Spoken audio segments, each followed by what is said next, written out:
Welcome back to Leroy's Kitchen. Tonight I'm going to make you a quiche with no pastry. It's similar to a tortilla Espanol, the Spanish tortilla that's done in a frying pan or a saucepan. So I'll go through the ingredients with you. I got 6 eggs which I've lightly beaten with 50 ml of water and 50 ml of milk.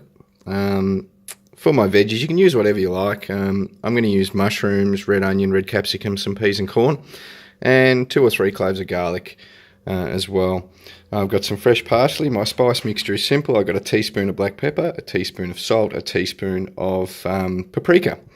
I've got about 100 grams of shaved Colby cheese. You can use tasty cheese or parmesan or whatever you like, and a couple of tablespoons of butter. Alright, so what we're going to do first, we're going to put the butter in a saucepan and we're going to cook all these vegetables, and then once they're all cooked, we're going to add the mixture, the parsley, the spice mix and our cheese, and then let it cook away.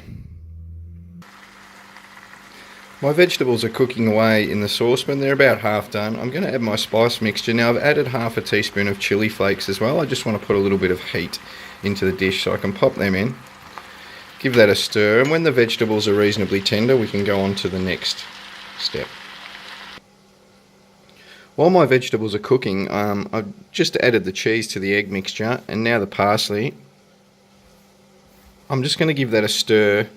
There's about, a small handful, half a cup of parsley. I just want to make sure all the cheese is spread around the egg mixture. It's very important when you cook this in the saucepan that you have a non-stick one. I've got those awesome Flavour Wave pots and pans which make sure that they never stick.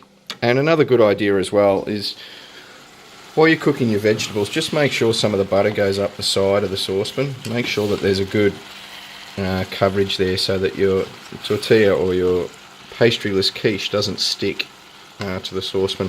This is a vegetarian dish, but you can add things like bacon or ham in it if you want some meat in it. Sausage is also good, but this is one for the veggies tonight. My vegetables have now cooked down, so straight in with the egg, the parsley and the cheese mixture. Now no need to stir this. We're just going to push some of the cheese around that's got together at the bottom.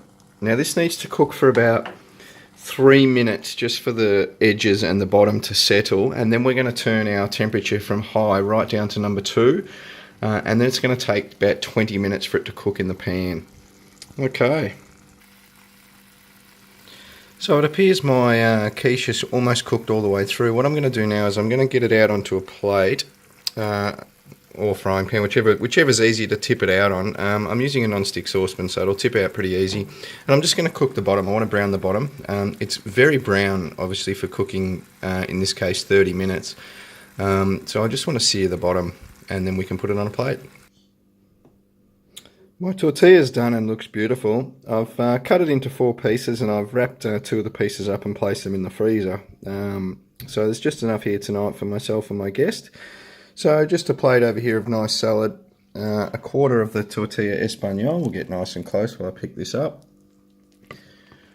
Onto the plate, and season both the salad and the tortilla generously with salt and pepper.